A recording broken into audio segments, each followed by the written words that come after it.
Happy Monday and welcome back to the Purple Rain podcast.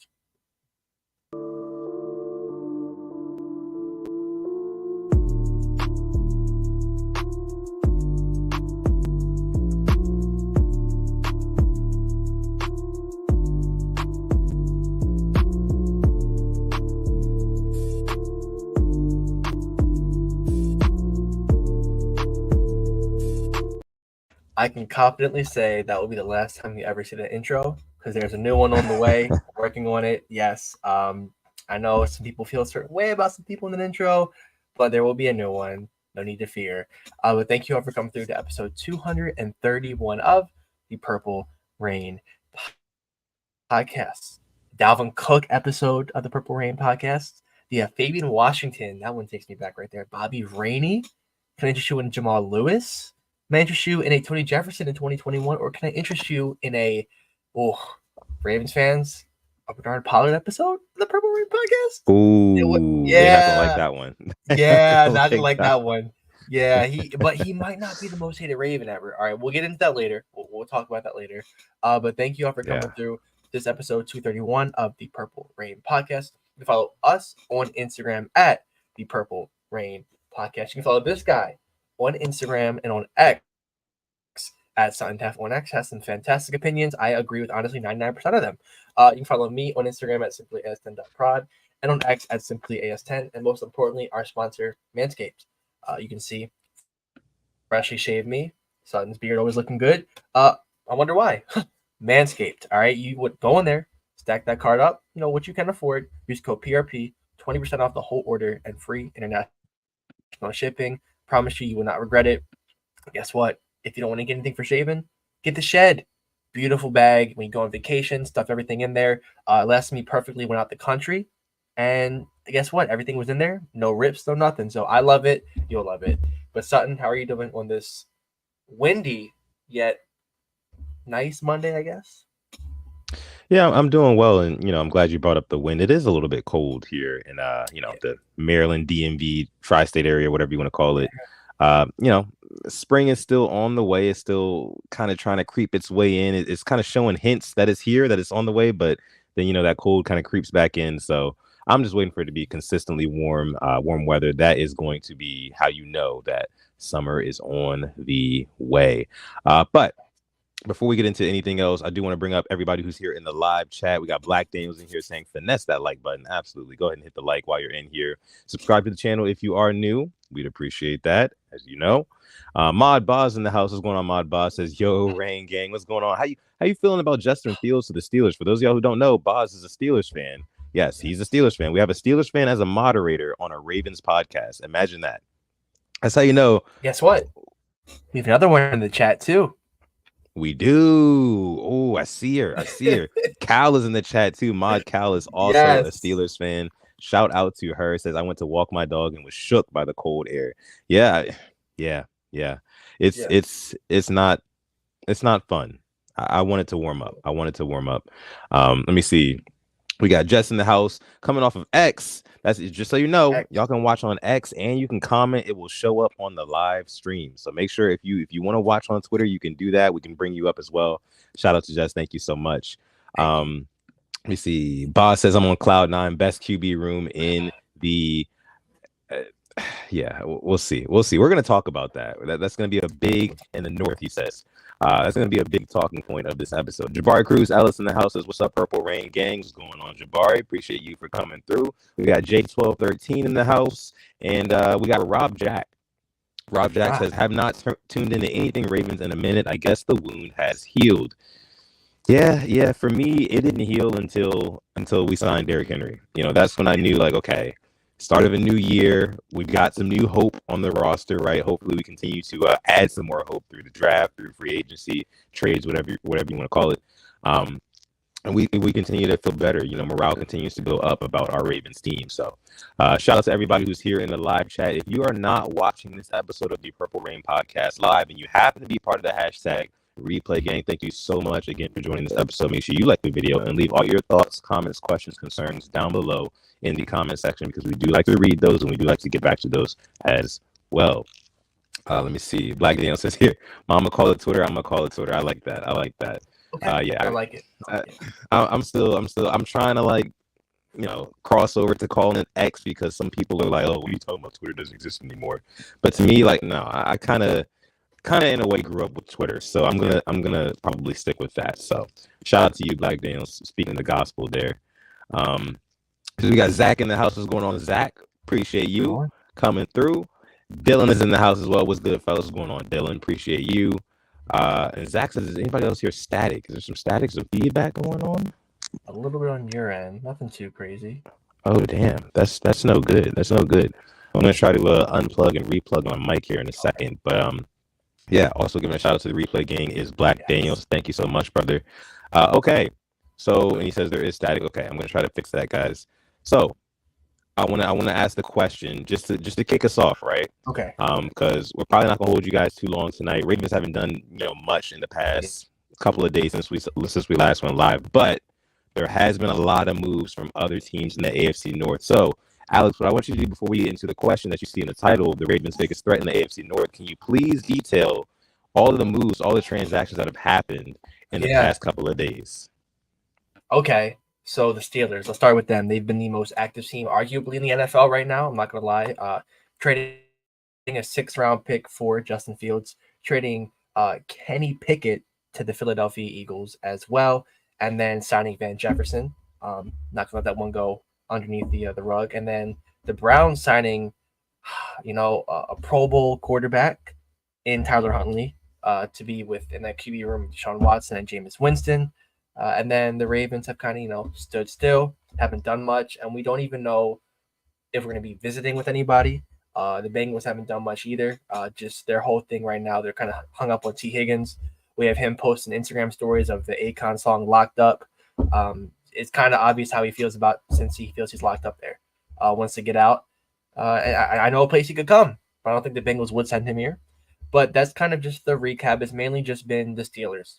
They've been making all the moves in the NFL. Like, they've generated enough reporting and enough, hype for the first week already.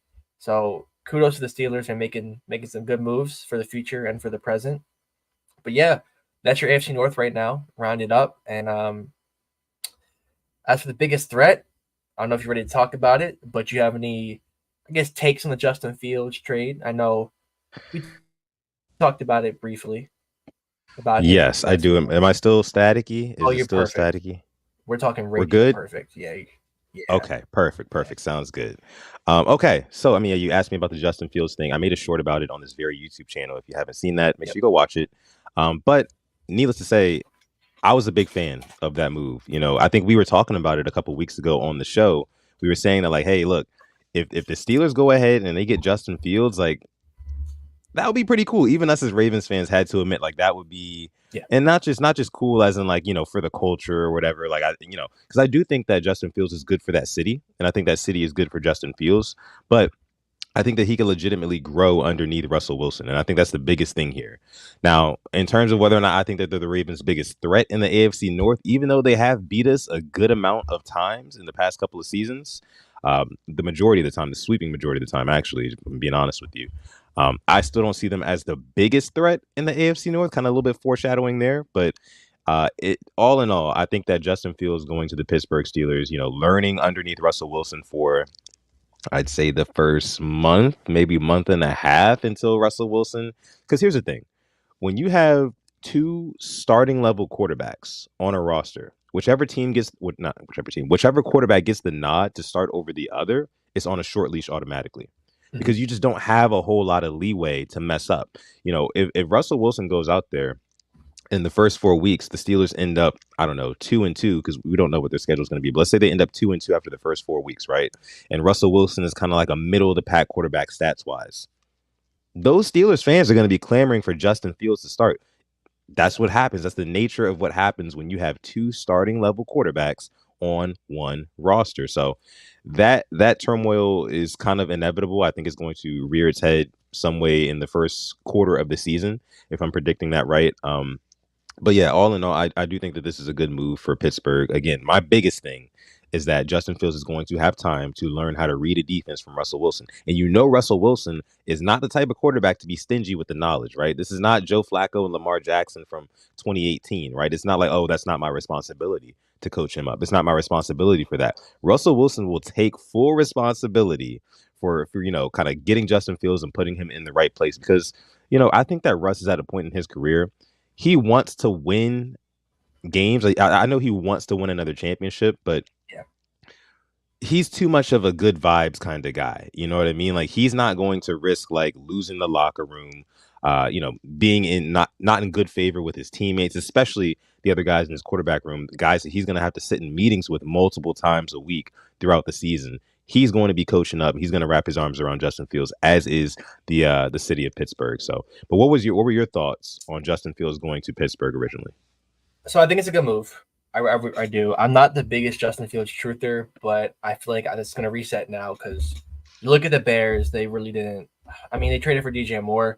He had guys around him, but at the same time, I don't think Eberflus is the coach that is going to win them games and win them enough games to make the playoffs. I'll stand on that even with the Caleb Williams.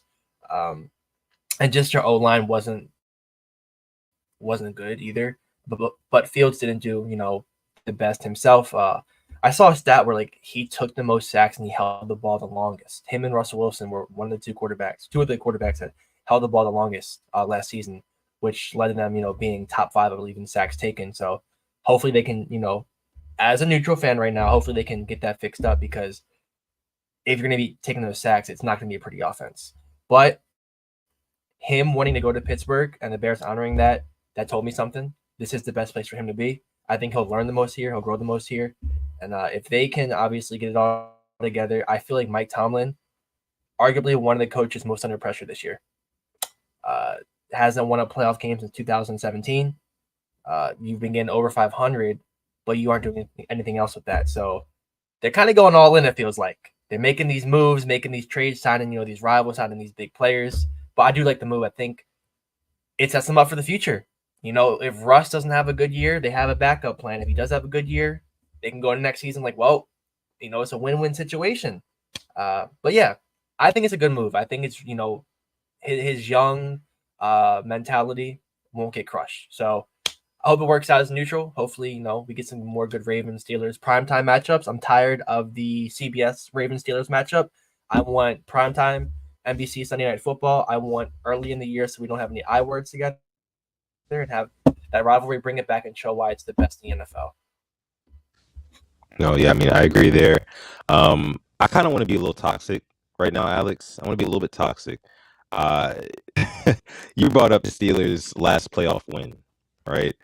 We had a conversation after last week's episode, and we kind of got down to the bottom of things, right? The last time the Steelers won a playoff game was under the Obama administration. That's right. President Barack Obama, number 44. The last time the Pittsburgh Steelers won a playoff game was when Barack Obama was in office. I'm not making this up, guys. If you want to look it up, look it up. I'm sorry for our Steelers fans, Cal, Boz. I know you're in there, but it is what it is, So I just wanted to be a little toxic, a little shot at our Steelers fans there. Cal giving a shout out. # thanks Obama.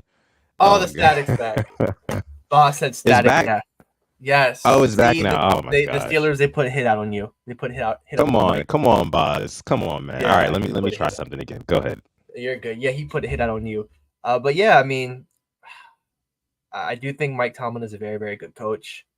But I've talked to a couple of people, non-Ravens fans and some Ravens fans, and I definitely think he is under a lot of pressure, and kind of like how we were with John Harbaugh. Like, imagine if the Ravens this year go into the playoffs and don't win a playoff game.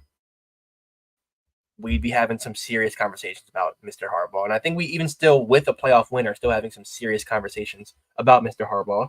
And this, kind of can bring us into our leading topic is the Ravens' biggest threat in the AFC North.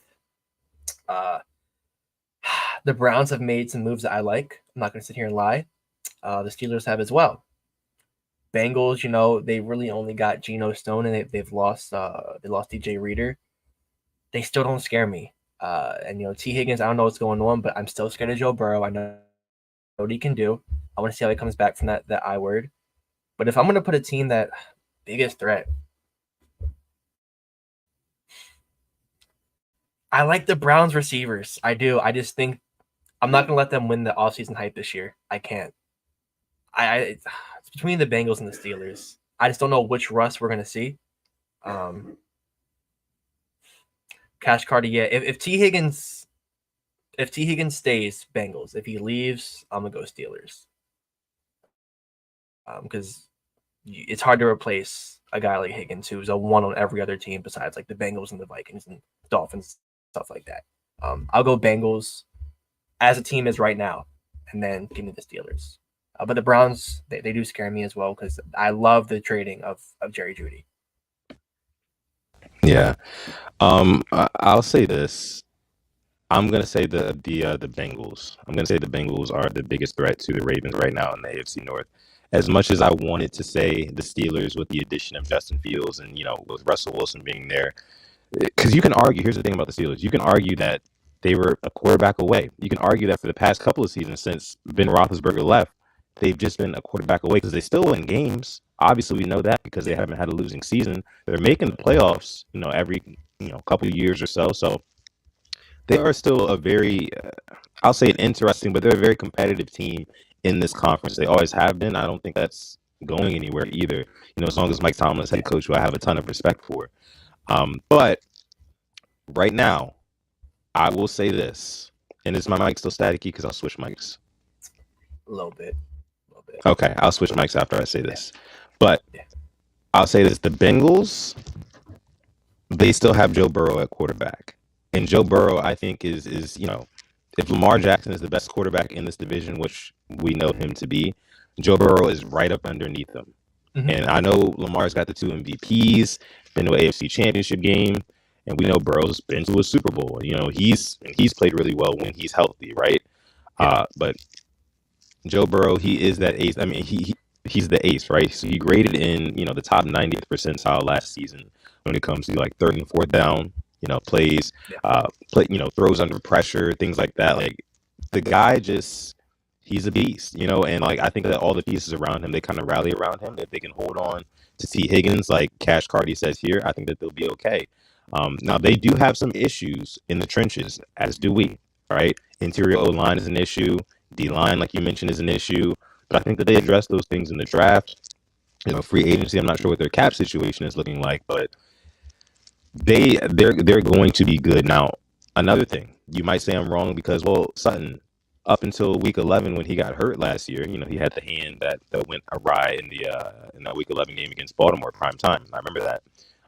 They were only 5-4 going into that game, right? And they left that game 5-5 because they lost to us. I get all that. But I do think, again, like I trust the coach. I trust the coach in Cincinnati. Zach Taylor, I think that he's done a great job in his tenure as a Cincinnati Bengals head coach. And then also, they have the weapons. They're just a few pieces away. This AFC North, the AFC North is to me, by far and away, the best division in the NFL. Yeah. Not a debate. Not a debate. Let me switch my mic. Yeah. I'm going to piggyback off that as well. My only thing with the Bengals now, too, is how Burrow comes back from that hand I word. I've seen reports that he might not be able to throw the same or throw as far. I don't know how true they are, but I'm not going to sit here and discredit him. At that game, I was there, that Thursday night game, he was dotting the Ravens up. I'm not going to lie. He was making some beautiful throws, picking us apart, looking like 2021 Burrow that took him to the Super Bowl. And even like whenever he's one of those quarterbacks that you play like, I don't think elite safe. I think he's proven himself that he is, when healthy, a top 5 quarterback in the league. So, yeah, I'm not going to discredit him. I am also worried about their secondary. They've signed Geno Stone, but outside of that, their DBs really don't threaten me. I think they lost to Wouzier as well.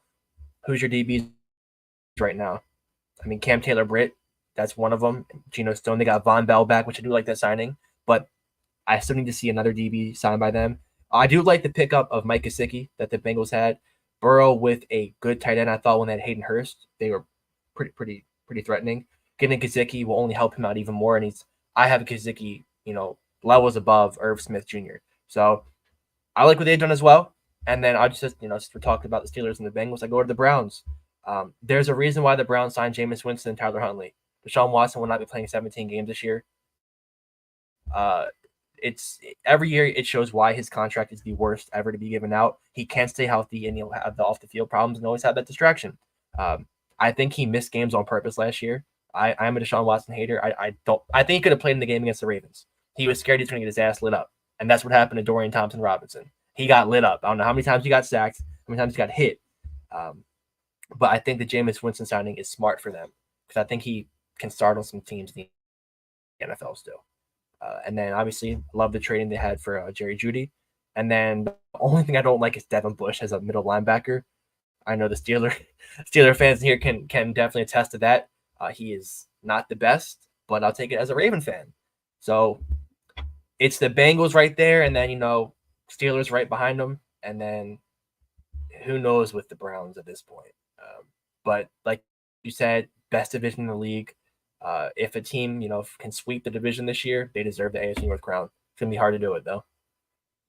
Yeah, no, I agree. Sorry, guys, I've had to switch over to my AirPods now. I know these don't have the same sort of quality. I don't know if it's still staticky. If it is still staticky. No, you're good. You're good. Okay, got it. If the AirPods were static, I don't know what I was going to do for y'all. But look, we got 80 people watching live right now. Thank y'all so much for joining this episode of the Purple Rain Podcast. Make sure you go ahead and like the video, leave a like on it, subscribe as well if you are new here. We'd appreciate that. Zach says it sounds so much better. Thank you, Zach. I got you, bro. But yeah, I mean, you make some valid points. What I want the chat to do, what I really want the chat to do right now, and everybody, in the comment section, if you're part of the hashtag replay gang, leave your rankings on the top threats in the AFC North, right? So is it Steelers, Bengals, Browns? Is it Browns, Bengals, Steelers? Is it Bengals, Browns? Let us know. Because we definitely want to recount that for sure. Because me and Alex agree. Bengals, Steelers right underneath that, and then the Browns, right? Yep. But needless to say, I mean, even at the bottom, the Browns could still make noise. That's the thing. The Browns could still make noise in this division. They beat us once last year. It's the thing. At the bank. Yeah, at the bank. So it's just, we got to watch out. It's a tough division. Let me see. Cam the Baptist giving a shout out to the hashtag replay gang. Thank you so much, bro. Let me see. Zach saying Ravens, Bengals, and Browns. So wait, are you a Steelers fan, Zach? Is Zach a Steelers fan? Oh. Is that Mod Roosh I see in here as well? What is going on? Mod Roosh is in the building. Yeah, absolutely. Dre says Browns, Bengals, and Browns first. Oh, Dre. Browns first. He put earlier comment. He said, if Watson gets back to that Houston form, they're scary. I cannot argue with that. If he goes back to that 2020, that MVP, he was playing at MVP caliber. They were not the best team, but he was putting up crazy numbers. 2019, definitely a threat, but we just haven't seen a hint of that. But I don't know about that though, Alex. Because couldn't we use that same logic and say, well, if Russ turns back the clocks and he goes back to the let Russ cook 2019, era where he's 2019, 2020, same time period, right? I mean, what do you think about that, Dre? Let us know. Terrell Johnson says Bengals, Steelers, Browns, so he agrees with us. Like it. Yeah, I mean, when it's really, I don't want to say it's a quarterback's thing, but it's a quarterback. You cannot count out. It is a quarterback's thing, right? You can't count out a Joe Burrow, dog. Like, he's just under pressure. That's my thing. That's my biggest thing. Whatever you throw at a Joe Burrow, it does not matter. It does not matter. He can still get the job done. I mean, we've seen that, he's done it against us. We've seen it happen in the AFC Championship game against the Chiefs, something that we failed to do. Great point. Go ahead. Yeah. Fantastic. That's the biggest thing. Yeah. Man. I sound like a Joe Burrow truther. I do. And I've sounded like this before on this podcast. No, I'm not biased. I mean, this guy is really freaking good. Go ahead. And I'm glad you brought the AFC Championship game because I can't knock on him for completing something that we haven't done yet. And we had them in our own home, and we still couldn't beat them. And yes, we didn't have a Jamar Chase, T. Higgins. I don't care. We had the home field advantage. We had the best receiving core we've had, I think, since 2012. So it's been 12 years. Had arguably one of the greatest defenses in recent history. First Triple Crown winner. Thank you, Black Daniels. It's facts. Hit the like button if you are enjoying the content. And we still couldn't get it done. 10 points. 10 points. Yeah. I mean, Wow. Balti Raven says number one. What's going on, Balti Raven? Appreciate you for coming through. Says number Long time one, no see. Ravens, Steelers, 2, 3, Bengals, 4, Browns. Here's my thing about the Steelers. Here's how I think their season will go.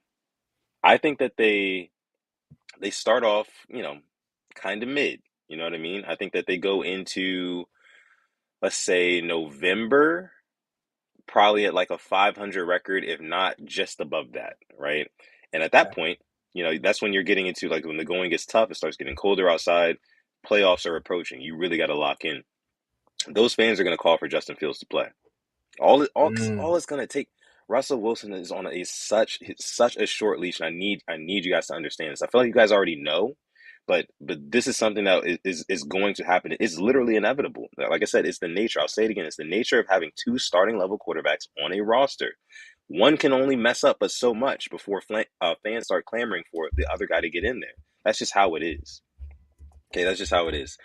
So I think that they start off a little bit mid, and then like maybe around like November, they plug in Justin Fields. They have a little bit new, some new life. There's a little bit of spark there. They start to win some games, and I think that they end with a winning record. You know, I think they may be in like I don't want to say 9-8. I think that they could probably squeak out a good 10, 11 games. To be honest with you, you think? I think they couldn't. Obviously, speaking again, non-biased right now. The Steelers, they'll have these good wins and they'll have these ugly losses. I remember that game they lost to the Cardinals last year. James Conner ran them over, picked them apart. Those are the games they have to win, I think, in order to be back in the playoffs. Like they shouldn't be losing against the Cardinals at home last year. And maybe it's because of Kenny Pickett's a quarterback. If they can just have, two of those games flip from L's to W's, like you said, 10, 11, 12, win team. So that could really be, the difference in quarterback and the difference between them, not making the playoffs, making the playoffs. Yeah, I'm right on board with you there. And the leash is short. I think of, the Geno Smith, Drew Lock. Geno had the starting spot. Didn't start off well, but then he kind of reeled the fans in with his good play. And if there's some losses where they lose in the last possession, I think Steelers fans will be, they'll be understanding, but it can't be any blowouts. You can't be putting up less than 17 points, especially depending what they do with another receiver. I think they're going to, maybe draft one in the first round. Could always trade if somebody else asks for one. But yeah, they're still a threat. So Yeah, yeah, absolutely still a threat. Let me see. Urban Closer says they consistently have had our number over the years. This is true. This is true. Now, when I say the biggest threat to the Ravens, I don't necessarily mean like, are they just going to beat the Ravens? You know what I mean? I mean, like, are they going to yeah, contend for winning the division, and making a deep playoff yeah, run over the Ravens? That's where the question comes into play. But yeah, I mean, like all in all, right? Justin Fields to the Steelers was a great move, I think, for the Steelers and for Justin Fields. He kind of gets a fresh start. He's going to an organization that will definitely take care of him. Those fans will wrap their arms around him. And I just want to say this: like when I first found out about Justin Fields, it was the BCS national title game. Well, that was the first game that I watched of Justin Fields in its totality, right? I've heard about him before then, but I remember in that game the man had cracked ribs or bruised ribs or something like that, right? And was just going up and down the field, throwing bombs to his receivers and just playing his ass off, basically. That sort of yep, toughness has never left my mind. I will never question or doubt how tough a Justin Fields is, as a player. So I know that, a city as tough as Pittsburgh, they are going to absolutely love that kid. Like I said, they're going to wrap their arms around him. He's going to feel that. They're going to feed off of each other. They're going to feed off of each other. And I think that's one of the reasons why Russell Wilson is on such a short leash. It's not even just because Justin Fields is, he's a starting caliber quarterback, obviously, but it's just because I think that the Steelers fans can probably identify more with a Justin Fields than a Russell Wilson to this point. You know, yep, Russell Wilson is more so happy-go-lucky, like let's rock, like whatever, just all positive yep, vibes all the time, right? Justin Fields more tough, gritty. He's a younger guy, so he's more coachable. Not to say that Russell Wilson isn't coachable, but Justin Fields is a little bit raw. and I think that that's exactly what Steelers country wants. And I said it before on this podcast, like I don't understand the whole concept of getting like a bridge quarterback, like right, getting a quarterback who's aging, his best years are clearly behind him. If you don't think that he can immediately, and when I say immediately, I mean like this year, win you a championship. I think that the Steelers, maybe they watched one of our episodes and said, hey, maybe this sudden death guy is kind of on to something, right? Maybe we shouldn't just rock out with Russell Wilson and call it a day. Let's go see what the Bears want for Justin Fields. And what they get him for? Like dirt cheap, right? And if he gets a 6th round pick, and then could be a 4th, depending how much time he plays. Yeah. All right. So let's see. We have a question here. Real quick. Go ahead. One thing I wanna bounce off what you said. Justin Fields playing hurt. There was another quarterback in Pittsburgh that always played hurt. Was never healthy, it felt like. Talk about it. That's all I'm gonna say. We can move on. Yeah. That's their guy. That's their guy. That's the type of guy that they want there. So I'm happy for Steelers fans. Just as a non-biased, like just football fan. Yeah, I'm happy for Steelers fans. They deserve. I haven't seen Boss so happy, honestly, in years. He called me smiling. Yeah. FaceTime smiling. I can tell you the last time that the Steelers made him smile. So you know. Shout out to Boss. I actually did think about him too as soon as I saw that news, because he was one of the main ones championing that move to happen. So, shout out to our moderator, Boz, man. One of the best Steelers fans we know. Let me say, I see a question here. This one's coming from Urban Closer. He asks, has our window for the Super Bowl closed in your opinion? It's talking about the Ravens. In my opinion, no. And I was actually just thinking about this earlier today. I was driving around. I thought about 2011, right? When we go to the AFC Championship game and we lose to the New England Patriots, right? In the final waning seconds of that game, right? We had multiple opportunities to win it. Before the Cundiff miss, right? I mean, there was the Lee Evans drop in the end zone. We all remember that. After that game, it seemed like that was it. That was our chance. We blew it. Who knows when we're going to get back here? Behold, next year, we go back to the AFC Championship game, win that game, go to the Super Bowl, and win that too.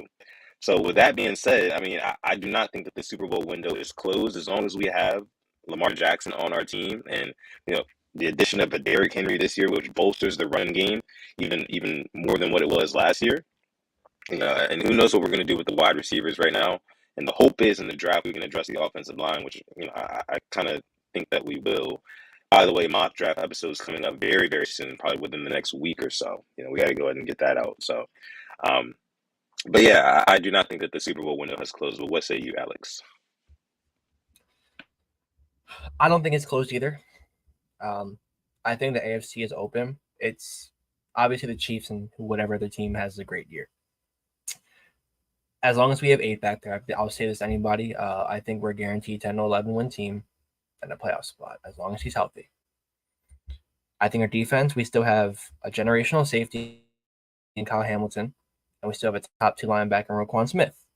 We have a pretty damn good defensive back duo in Marlon Humphrey and Brandon Stevens. We have a left tackle, Ronnie Stanley, who just took a massive pay cut. And it's his birthday today, and he posted a picture of him already working out, ready for the season. We have a great center in Tyler Linderbaum. We have a top 3 tight end in Mark Andrews and a damn good back in Isaiah Likely, who we saw thrive in tight end 1 position.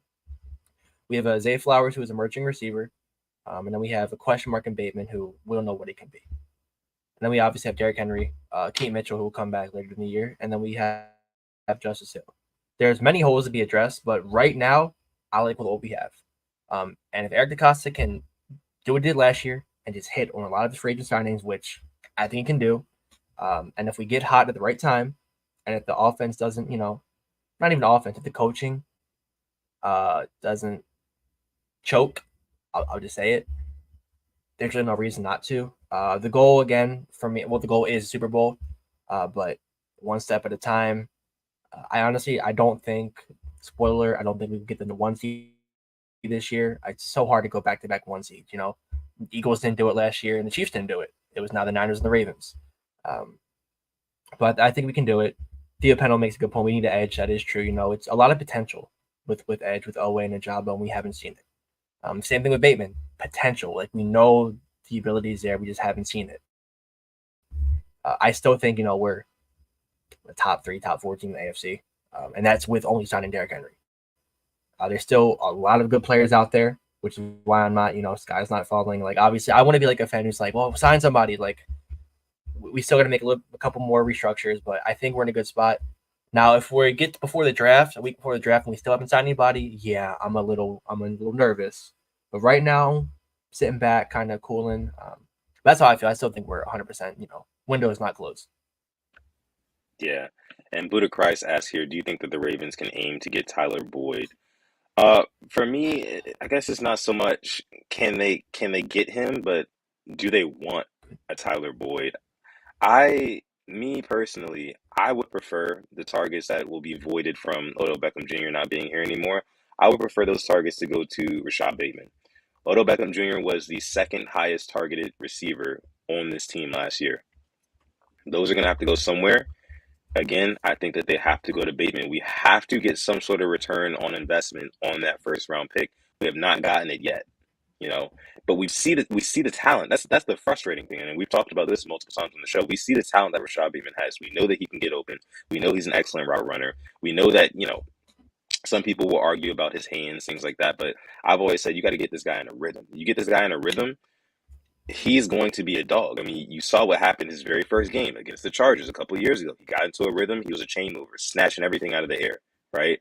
But with that being said, Tyler Boyd, it doesn't move me enough, right? That acquisition wouldn't move me enough to justify not giving Rashad Bateman the targets that he is due. At least I feel like he's due. But what do you think about that? No. And I will stay on this hill until I am blue in the face, until I need my inhaler to help me breathe. I want the Ravens to sit up there and call the Bills and say, and honestly, bring Stephon Diggs home. I don't care what, I need him in a Baltimore Ravens uniform. I don't think he's happy there. And I've been calling this. It's been what? I don't know how long I've been saying, like, I don't think he'll be on the Bills come the new season. And I'm going to stand on that. I saw ABC, ESPN say he's going to go to the Texans. As funny as they are, they've low-key been right on a couple of these predictions. But I need him back home.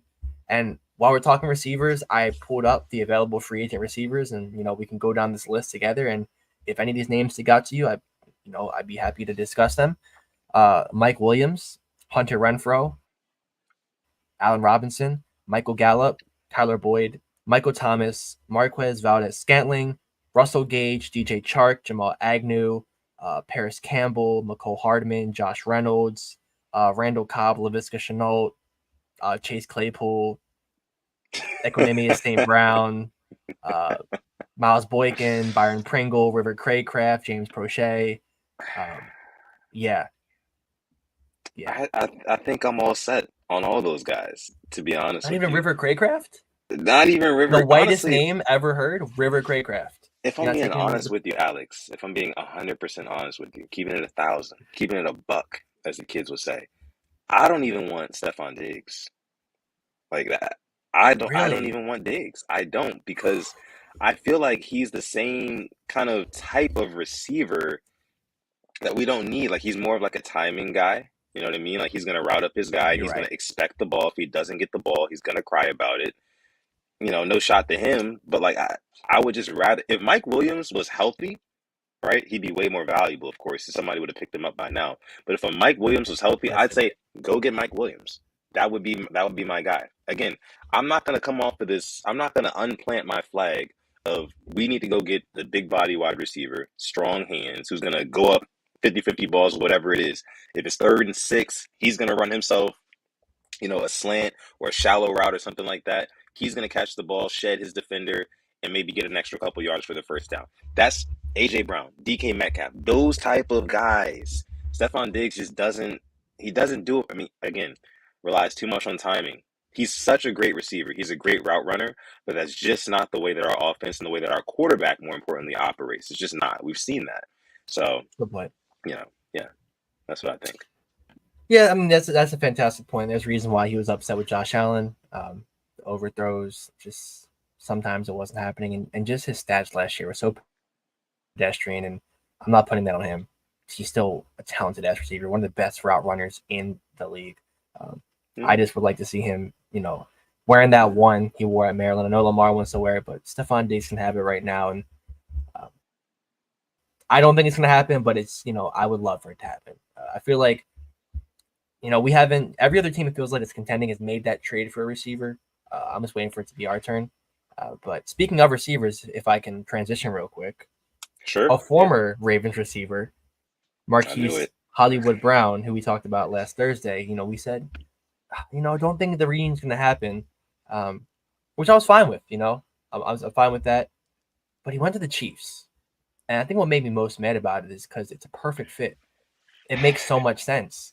Yeah. He's going to spawn with 1,000 yards. It's that simple.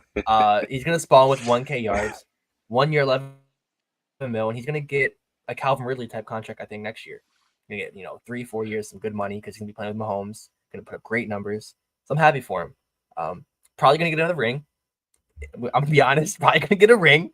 The Chiefs right now, until somebody knocks them off, they're the favorites. Yeah, they did get them one, and they finally got, Mahomes now has a receiver who I think is a lot better than any of the guys he had last year. Better than Marquez Valdes-Scantling. Oh, no, I'm sorry, Rashee Rice. Him and Rashee Rice remain a nasty combo. Yeah. I mean, I agree. I was definitely irritated is for lack of better words, how I was feeling when I got the news that Marquise Hollywood Brown was going to be a Chief. It's like not to use too many analogies, but it's like, you break up with somebody and then after that, yep, they end up being with like your friend or who, I don't know, something like that. It was jealousy in my mind. I'm just like, man, what the fuck? Like, really? Like the Chiefs? You had to go to them out of all teams. Out of all teams, I was okay when he went to Arizona because I knew that Arizona wasn't gonna be hitting on shit for real, and also they're not in our division. But he went to the Chiefs. Yeah. The Chiefs of all teams, Alex. Like that's what really pained me, and I was just like, like you said, man, it makes a lot of sense because he's a perfect fit there. Not to say that he's going to be the Tyreek Hill replacement because I don't think that of course, the speed kind of matches up, right? But the physicality and just kind of like having that dog, I don't think that, there's that same thing there. But if there's one thing that we know about Patrick Mahomes, he can take pretty much any receiving core that you give him and he can make, lemonade out of lemons. He can do that. So it's happy for Hollywood Brown. Hopefully he does well on that team, which we know he will. It'll be interesting to see how much Andy Reid and that offense wants to incorporate him into the game plan. Because you've got Travis Kelce, who's not getting any younger. Rashee Rice is going to be there. Of course, he's going to be their guy that they're trying to build into being that wide receiver one, which should give Hollywood Brown some favorable matchups, right? It's all going to be about how the season starts, right? It's all going to be about how the season starts. Do they start the season kind of targeting Rashee Rice more, or do they start the season kind of working in Hollywood Brown into this offense? That's going to determine how teams end up playing them throughout the season. So we will see. I was a little bit hurt by it, to be honest with you. I had the feelings of jealousy, but it is what it is. Yeah, and we have breaking news from Engraven and Roosh right here. Kevin Zeitler to the Lions, to my beloved Detroit Lions. Ooh. He will be eating kneecaps with me. We will be eating kneecaps and protecting my glorious king, Jared Goofball. It hurts. This one hurts. I was hoping we could maybe get him back, but I think once the whole dead cap thing went by, he wasn't going to come back. And honestly, I'm looking forward to seeing what the money he got is because I want to see, what the value is right now for guards and what the market is. My top target, Bradley Bozeman, is now a Charger with Greg Roman. Makes a lot of sense. Still have 3 holes in the line right now, both guards and a tackle. So thank you for the updates. But man, Kevin Zeitler, I mean, it's Detroit Lions. Kevin Zeitler to the Lions. It makes it official. Of course, like you said, we will not be getting him back in the fold for the season, but it pretty much just spells it out. I mean, it's kind of like the Bears trading Justin Fields. It makes it obvious, plain as day, who they're drafting in the first round now. And I think that this move, along with other moves that we've made, getting rid of some of our offensive lineman pieces, we're going to have to draft in the first round an offensive lineman. If we don't, it will be a crime. At this point, it will be a crime if the Ravens do not invest their first round draft pick into an O lineman, not a receiver.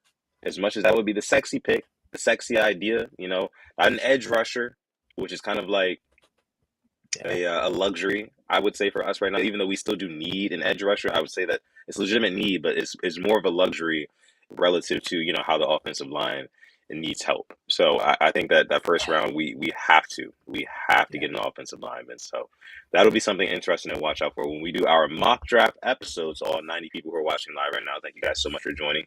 We will be doing a mock draft episode here in the next probably 3 episodes, to be honest with you. In the next 3 episodes, we will be doing a mock draft. So make sure you stay in tune for that. Make sure you like this video, subscribe to the channel as well. And a big shout out to Engraven for joining the stream, man. Thank you. Yes. We appreciate you, brother. Yeah. Insider Engraven. Aye. Exactly. Don't forget exactly. And our guy Mod Rouge. Big shout out to Mod Rouge. Big shout out to Mod Rouge. That's my guy. Go ahead. Yeah, so get your questions down below now. Anything, you can ask anything about anything, sports, anything, honestly. But while you're doing that, I know you wanted to address something regarding, this guy right here, former Raven, and I'm just going to leave the floor to you. Okay, so as we all know, last week we found out that former Ravens linebacker is now current Steelers linebacker, Patrick Queen, right? There's been a lot of talk on the old Twitter sphere, right? On the old Instagram, right? Even TikTok, with edits being made, things like that. I don't understand the amount of hate that Patrick Queen is getting. Now, let me preface what I'm saying by saying this as well. And Cal says she's got to have a great week, y'all. She's got to go to work. All right, Cal, appreciate you for coming through. But let me say this. Patrick Queen did not do himself any favors by, posting what he posted online, talking about, hey, I'm ready to be the villain, this and that. And then, because once you say things like that to a fan base, they don't care about Patrick Queen, the person. Because to be honest with you, a lot of these people on the internet, they don't even see you as a real person, right? They see you as like a bigger than life figure, which is why the same people who trash Patrick Quinn on the internet for saying what he's saying, for doing what he did, going to the Steelers, they would probably never say the same things to him in person, to his face, because that's just how it is, And Eli says, I mean, he literally signed with the ops. He did what was best for him, he did not tell the Ravens to bring in a Roquan Smith for $20 million a year. He didn't tell him to do that, and I get that he was struggling a little bit to that point in his career, but I mean, it takes a couple of years for these defensive players to develop, especially linebacker, one of the harder positions on defense. The defense, listen, I said it before, the linebacking position, you're between the secondary and between the lines. You kind of have to you have to know a little bit about both, right? You have to get your hands dirty in a lot of different situations. So it's just, you can't really blame him for struggling in the first couple of seasons of his career. He turned it around, with Roquan Smith by his side. Of course, he got a lot better. And business is business. It just came to the point where, if the Ravens wanted to keep Patrick Queen, they were going to end up overpaying for him. And you fans would have been mad about that too, to be honest with you. So you can't really fault him for that. But my thing was always this, like, why are we acting like, and I tweeted this, why are we acting like this is like reality TV?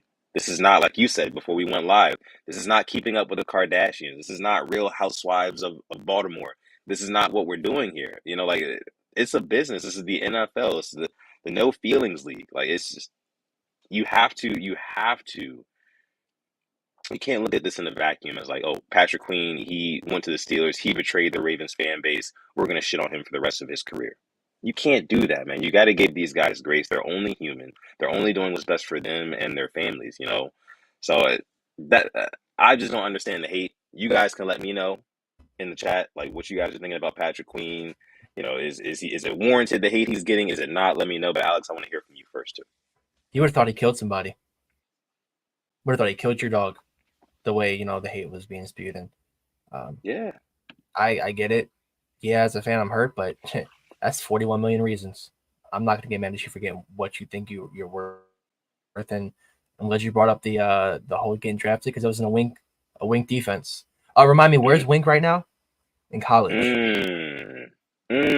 Talk about that. Yeah. Him and Brian Dable having a disagreement with the Giants. Didn't work out. Baltimore Raven, great point. It's business. We did it first. We got Rod Woodson from the Steelers. We got Arthur Millette from them last year. I know Millette and Queen are, two different levels, types of guys, but this isn't anything new. Miles Boykin went there. Hell, we traded them Chris Wormley. Like, it's not like you can't go to like the other team. It's you don't want it to happen, but it's a business, and if that's where you think you're gonna be, play your best ball, you're gonna have the best opportunity to play.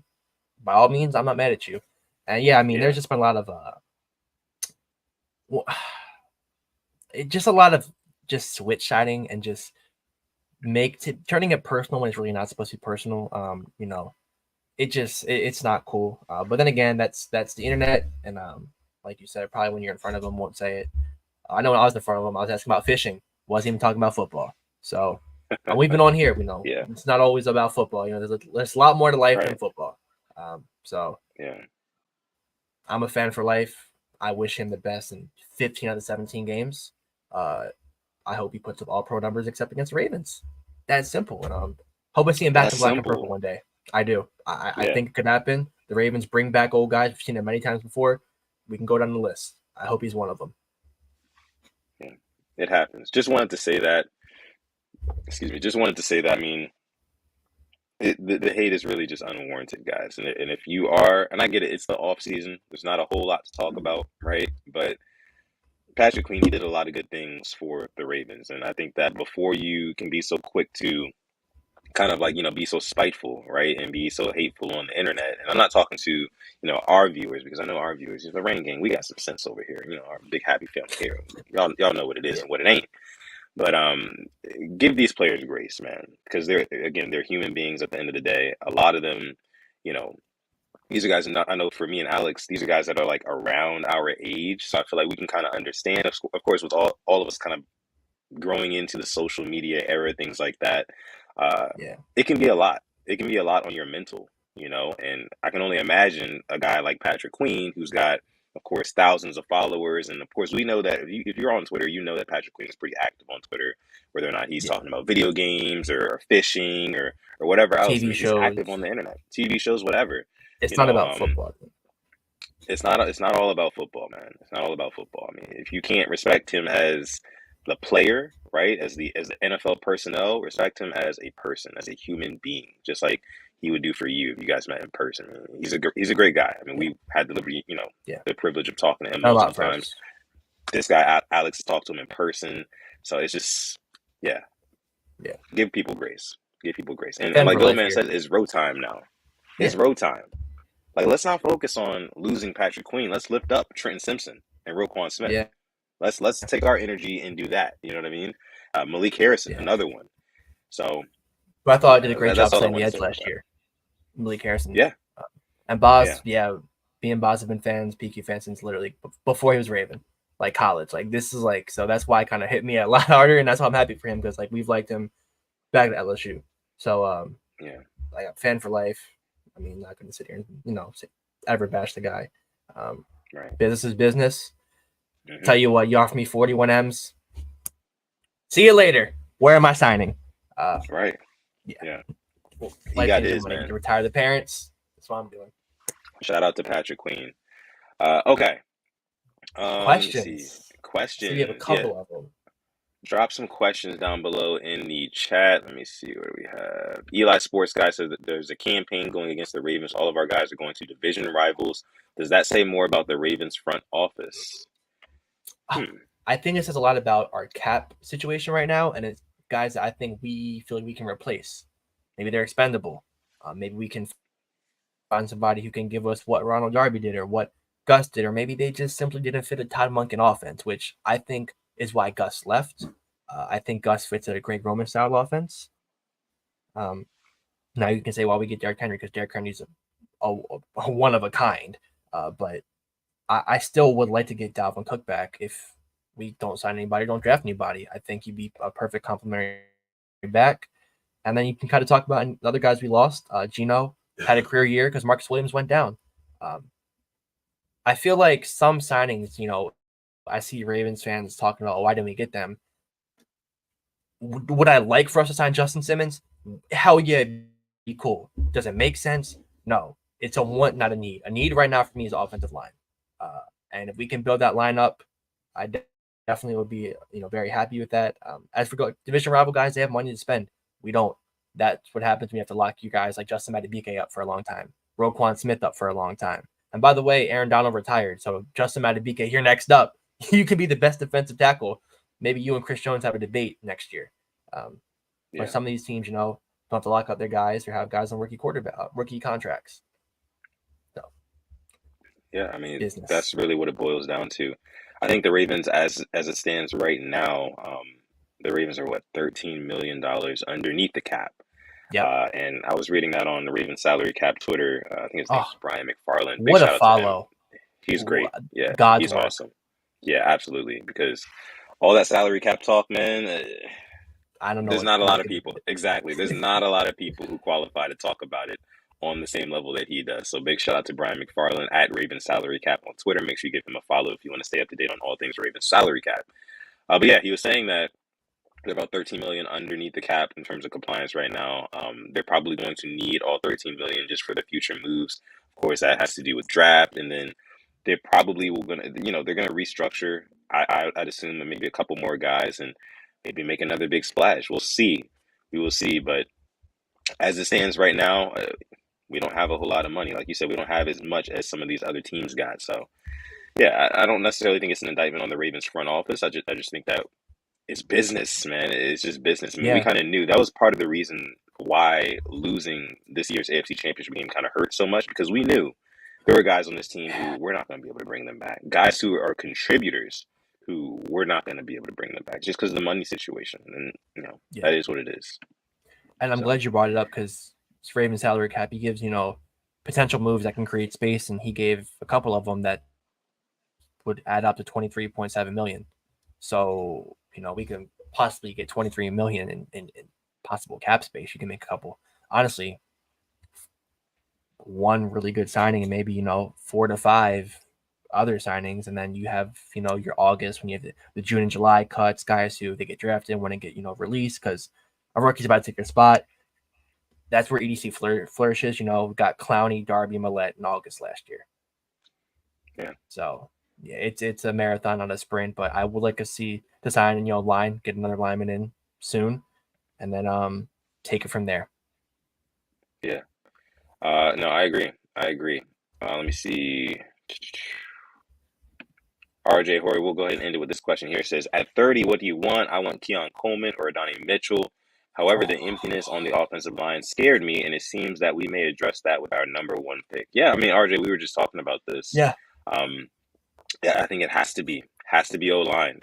Again, Keon Coleman or Adonai Mitchell or, Leggett or whoever you want, right, as the first pick, it does not trump what we would get in an offensive lineman. Yeah. Like you have to, again, offensive line is the foundation of your offense. It doesn't matter what receivers we get if Lamar does not have time to throw to those receivers. So, yep. Again, it's not the sexy pick. It's not the sexy idea, but it's the fruit and vegetables, right? Instead of the sweets that, you would get with a wide receiver or skill position guy. So, yeah, that's what I think.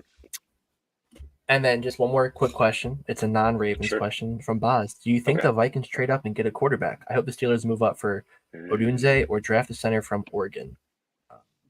Either one of those picks would be good for the Steelers. I'll tell you that right now.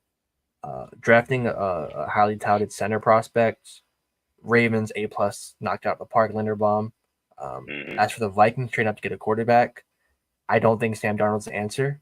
Kyle Shanahan can do wonders to guys, Jimmy Garoppolo, and go to the Raiders and look like absolute trash. But at the same time, Kevin O'Connell, I think, is a better coach than Josh McDaniels. I do think that's a possibility. 1,000,000%. I think they really could trade up and get a quarterback. If it's Bo Nix, good luck. That's all I'm going to say. Big Bo Nix hater here. Well, I mean, I think you have to. I mean, if you're the Vikings, like this is a quarterback-driven league. We've seen that. I mean, you look at who won last year's Super Bowl. The Chiefs, when they didn't have a star-studded cast around Patrick Mahomes, they still went out there and won the Super Bowl. And who was the main catalyst in them winning that Super Bowl? It was Patrick Mahomes. Now, Patrick Mahomes, we know, is an anomaly. You're not going to get a guy like he's a generational talent. You're not going to get a guy like that for maybe another 5-10 years or whatever, right? But if that. Yeah. if that. But again, I just think that it's a quarterback's league, and if you're not selling out to get a quarterback when you don't already have one, the rest of the moves you're making are a little bit disingenuous to me. If I'm a fan, right? Like, why Yeah. are we doing anything else before getting a quarterback? Like I said, the offensive line is the foundation. I would argue, I mean, the quarterback, it goes right in lockstep with that. You know, it's quarterback Yeah. 1A, offensive line 1B to me. You know what I mean? Because we've Yep. seen quarterbacks make things work without a great offensive line, right? But this you have to have that guy as signal caller. If you don't, then you pretty much stand no chance unless you have a just a completely lights out defense, right? And an Yeah. amazing coach, right? And a lot of luck too. I say that. But Talk about it. other than that, you are going to need a top tier quarterback. Simple as that. Yeah. So And then yeah. actually G Money is in the chat. What's up, Gerald? Good to see you. G Long time no Money, what's see. going on? Yeah. Yes, hope you're doing well. And then just one final thing, J1213. We need Tyler Guyton in the first and Leggett in the second. That right there, I'd be all on board for that. If that happens, that's the A+ first 2 picks. A+. Oh yeah. Praying you're right. Yeah.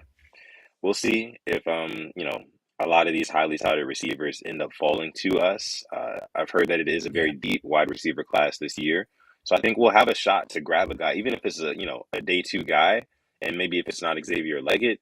Um, I think somebody will still be there who can help out this team, and most importantly, again, I don't think that wide receiver is, of course, it's obvious it's not our biggest need right now. It is a need. I'm not denying that it's a need, but I still want to see, and I'm going to keep beating this horse until it's dead, right?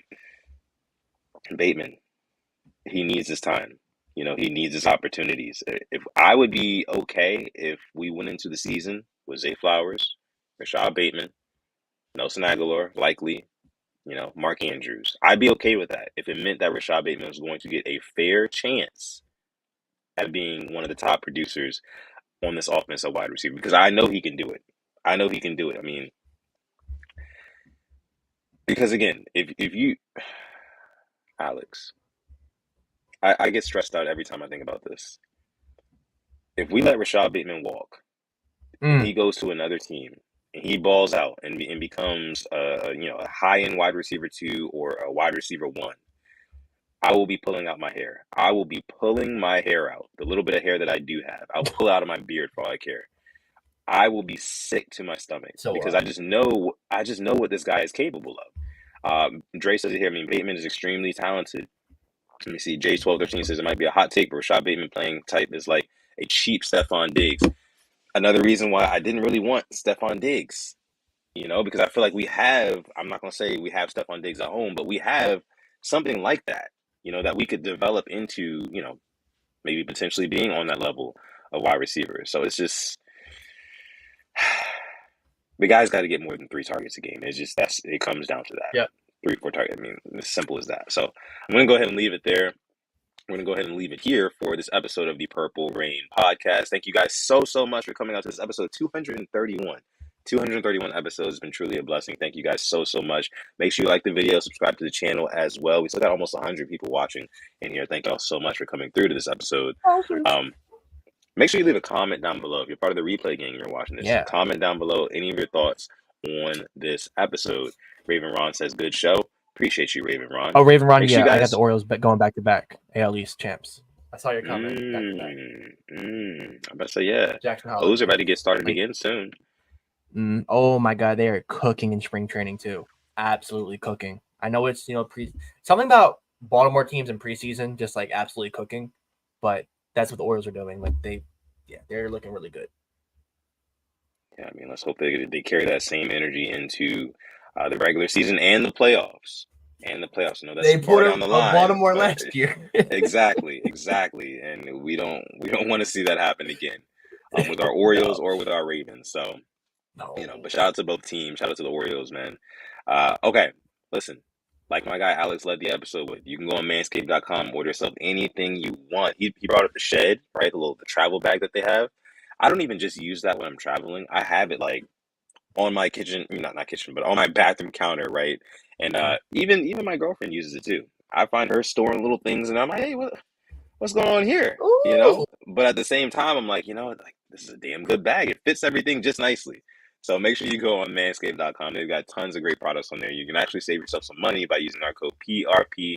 Get 20% off. Long-time sponsor of the show. We appreciate Manscaped. Yeah. But again, thank you guys so much for coming out to this episode. Make sure you like the video, subscribe to the channel. And with that being said, I will let my guy Alex take us out. Thank you all for coming through to episode 231 of the Purple Rain Podcast. Hope to see you guys later this week. And as always, stay positive, test negative. And never, ever forget, even on the rainiest of days, to call God. It's been episode 231 of the Purple Rain Podcast. We're going to catch you guys in the next one. Peace.